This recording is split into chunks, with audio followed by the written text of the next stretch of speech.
Bismillahirrahmanirrahim. Assalamualaikum warahmatullahi wabarakatuh.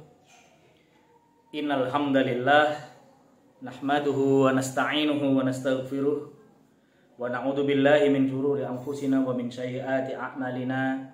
May yahdihillahu fala mudilla lahu wa may yudlil fala hadiyalah. Asyhadu an la ilaha illallah wahdahu la syarika lah wa asyhadu anna Muhammadan 'abduhu wa rasuluh. Allahumma sholli wa sallim ala nabiyyina Muhammad wa ala alihi wa ashabihi wa man tabi'ahum bi ihsanin ila yaumiddin. Amma ba'd. Ya ayyuhalladzina amanu taqullaha haqqa tuqatih wa la tamutunna illa wa antum muslimun. Para pemirsa Syariah Community yang saya cintai karena Allah, pada kesempatan pagi hari ini saya akan mencoba mengangkat sebuah kisah, yaitu kisah seorang ulama, seorang imam yang beliau sangat terkenal sekali. Beliau adalah Imam Ahmad bin Hanbal rahimahullah. Beliau adalah salah satu murid Imam Asy-Syafi'i rahimahullah. Jadi beliau pernah bercerita bahwa suatu hari ketika beliau sudah mencapai usia lanjut, ya, beliau sudah tua. Beliau bercerita, beliau ingin sekali pergi ke sebuah kota di negeri Irak, yang mana beliau itu kan Imam Ahmad bin Hanbal ini tinggal di Baghdad, Irak juga. Nah, beliau bercerita bahwa beliau ingin pergi ke kota Basrah. Padahal tidak ada hajat, tidak ada keperluan, tidak ada janji dengan orang. Ya, tahu-tahu hati beliau itu tergerak ingin pergi ke Basrah. Tidak ada keperluan apapun sama sekali. Nah, kemudian berangkatlah beliau, Imam Ahmad bin Hanbal rahimahullah, seorang diri dari kota Baghdad ke kota Basrah. Sesampainya di kota Basrah, beliau itu sampai di sana sudah malam, tepatnya pada waktu Isya, dan beliau sholat berjamaah di sebuah masjid. Nah, setelah selesai melaksanakan sholat Isya secara berjamaah, rangkaian ibadah selesai, berzikir dan lain sebagainya, beliau itu merasa lelah, maka beliau ingin beristirahat, dan beliau mengatakan, hatiku nyaman sekali, damai sekali, begitu ya. Habis sholat Isya, ya, habis menempuh perjalanan jauh, capek, kemudian melaksanakan sholat, hatinya tenang, suasananya nyaman. Maka beliau istirahat di masjid tersebut. Beliau tiduran, ya, berbaring sambil istirahat, menikmati suasana masjid yang asri. Nah, beberapa saat kemudian beliau dipanggil oleh marbot masjid. Ya Syekh, apa yang akan kau lakukan di sini? Nah, jadi marbot masjid itu memanggil beliau dengan kata-kata Syekh. Syekh itu dimaksudkan, ya, panggilan Syekh ini bermakna 3 hal, ya. Yang pertama, Syekh itu sebagai orang yang berilmu. Yang kedua, makna Syekh sebagai orang tua, itu juga dipanggil Syekh. Yang ketiga adalah makna Syekh sebagai orang kaya. Nah, jadi di Arab itu seperti itu. Jadi Syekh ini maknanya 3 itu. Ya, bisa jadi orang yang sudah lanjut usia, bisa jadi orang yang berilmu, bisa jadi juga orang kaya tuh dipanggil Syekh. Nah, beliau dipanggil Syekh itu karena dilihat beliau sudah tua, Ya. Karena marbot masjid itu tidak tahu siapa beliau yang sesungguhnya. Ya. Karena pada zaman itu tidak ada foto ya, tidak ada Facebook, tidak ada Twitter gitu kan. Jadi Imam Ahmad ini sebetulnya ulama yang sangat terkenal di seantero negeri Irak. Sangat terkenal. Terkenal karena keilmuannya, karena beliau juga menghafal banyak hadis. Disebutkan bahwa beliau itu hafal 1 juta hadis. Jadi begitu banyak keutamaan Imam Ahmad bin Hambal. Dan semua orang di seantero negeri Irak mengetahui, mengenal nama Imam Ahmad bin Hambal. Hanya saja tidak semua orang mengenal wajah beliau. Ya, yang mana kita ketahui bersama tidak seperti pada zaman ini. Misalnya ada ustadz terkenal, ada ulama terkenal, itu bisa kita kenal wajahnya kan, walaupun belum pernah ketemu. Nah, seandainya pada waktu itu Imam Ahmad bin Hambal mau mengatakan, saya ini Imam Ahmad, lain ceritanya. Tapi beliau tidak mengatakan.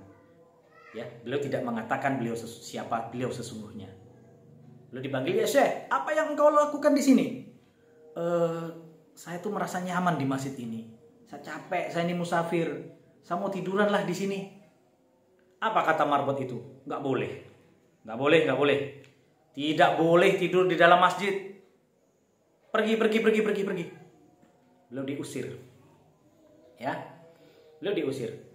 Kemudian beliau, saya ini musafir, saya ini nggak punya tempat. Beliau bilang begitu ya. Saya mau tidur di mana? Nggak, pokoknya nggak boleh. Pokoknya nggak boleh tidur di dalam masjid ini. Beliau sampai didorong-dorong oleh marbot masjid tersebut. Didorong-dorong, suruh keluar. Akhirnya beliau keluar masjid. Dan marbot itu pergi. Tapi marbot itu pergi belum sampai rumah ya. Imam Ahmad berpikir, tadi kan di dalam masjid nggak boleh. Maka beliau tidur di teras masjid. Tidur di teras masjid, marbotnya tahu. Nah, noleh ke belakang, lihat ke arah masjid loh. Ini sudah diusir tadi ya. Sekarang malah tidur di teras. Tadi tidur di dalam masjid, sudah diusir. Sekarang tidur di teras. Ya Syekh, apa yang kau lakukan?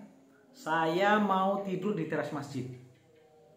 Tadi kan di dalam masjid nggak boleh. Sekarang saya mau tidur di teras saja. Kata marbot masjidnya, di dalam masjid tidak boleh, di teras masjid juga tidak boleh. Pokoknya engkau tidak boleh tidur di masjid ini. Mau di dalam, mau di teras, nggak boleh. Tapi pokoknya nggak ada tapi-tapian. Engkau harus keluar. Maka Imam Ahmad bin Hambal didorong-dorong, diusir dari masjid itu, disuruh keluar. Pokoknya nggak boleh tidur di masjid. Didorong-dorong sampai di jalan. Udah, pokoknya saya pastikan engkau tidak boleh tidur di masjid ini. Pokoknya jangan sampai engkau tidur di masjid ini. Didorong-dorong. Maka pada waktu itu kejadian itu dilihat oleh seorang penjual roti. Penjual roti yang rumahnya tidak jauh dari masjid tersebut.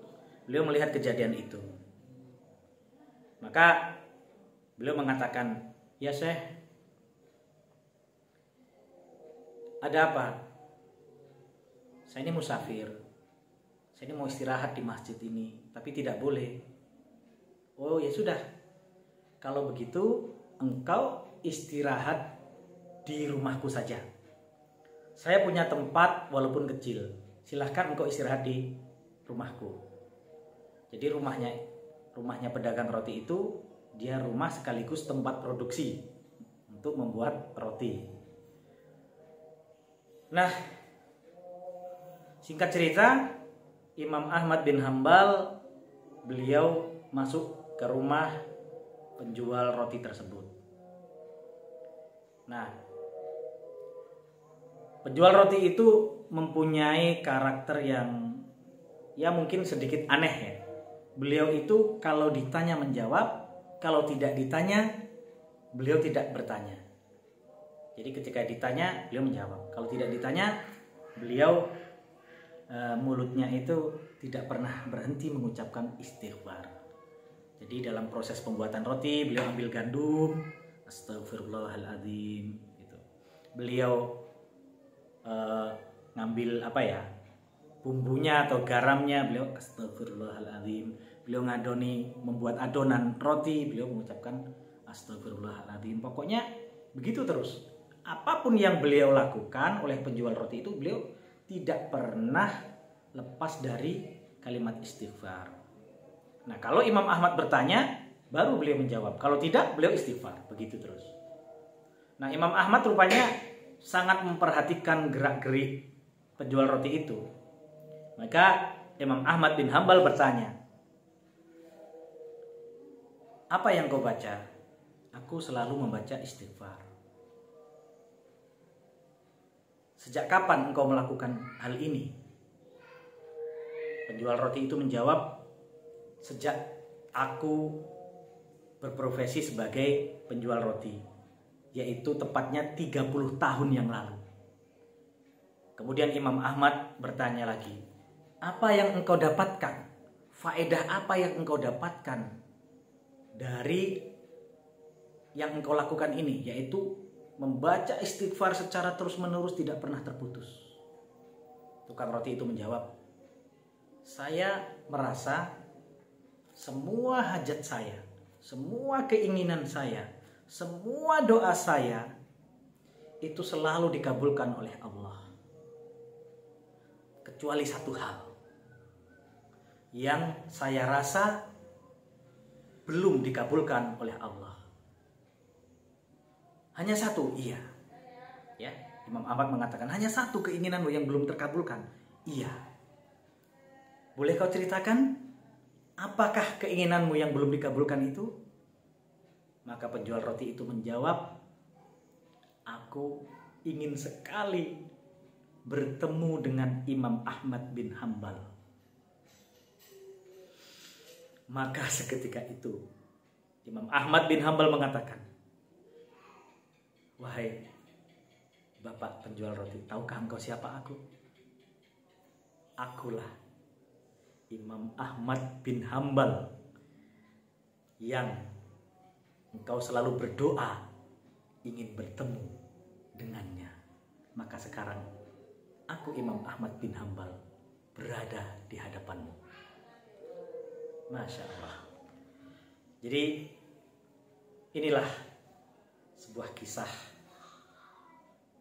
yang cukup mengharukan, ya, di mana ada seseorang yang berprofesi sebagai pembuat dan penjual roti. Beliau yang selalu istiqomah mengamalkan istighfar. Beliau mendapat faedah. Faedahnya apa? Yaitu setiap keinginan beliau selalu dikabulkan oleh Allah Subhanahu wa taala. Bahkan ketika penjual roti itu merasa bahwa ada salah satu keinginannya yang belum terkabul, maka Allah mengabulkan keinginannya tersebut dengan cara yang sangat indah. Para pemerhati Syariah Community yang saya cintai karena Allah, memang istighfar memiliki banyak keutamaan. Yang beberapa keutamaannya disebutkan di dalam Al-Quran surat Nuh ayat 10 sampai ayat 12. Allah Subhanahu wa taala berfirman, "Faqultu astaghfiru rabbakum innahu kana ghaffara." Maka aku berkata kepada mereka, mohonlah ampunan kepada Tuhanmu, innahu kana ghaffara. Sungguh Dia Maha Pengampun. Di dalam ayat 11 sampai 12, yursilis samaa'a 'alaikum midrara wa yumdidkum bi amwali wa banina wa yaj'al lakum jannati wa yaj'al lakum anhara. Niscaya Allah akan menurunkan hujan yang lebat dari langit kepadamu, dan Dia memperbanyak harta dan anak-anakmu, dan mengadakan kebun-kebun untukmu, dan mengadakan sungai-sungai untukmu. Itulah di antara beberapa keutamaan istighfar yang disebutkan di dalam Al-Quran. Maka juga diceritakan dalam suatu riwayat ketika Umar bin Khattab radhiyallahu anhu, beliau diminta oleh umatnya, oleh rakyatnya, ketika terjadi kemarau berkepanjangan, sudah lama tidak turun hujan, maka beliau melakukan sholat istisqa, kemudian beliau mengucapkan istighfar. Kemudian ada juga kisah seorang ulama yang ketika ada seorang ibu datang kepada beliau mengatakan bahwa beliau sudah menikah bertahun-tahun belum punya anak, maka ulama tersebut menjawab, perbanyaklah istighfar. Dan ini sesuai dengan firman Allah di dalam surat Nuh ayat 10 sampai 12. Para pemerhati Syariah Community yang saya cintai karena Allah, demikian kisah yang dapat saya sampaikan pada kesempatan pagi hari ini. Semoga kita semua dapat mengambil manfaat dari kisah tersebut.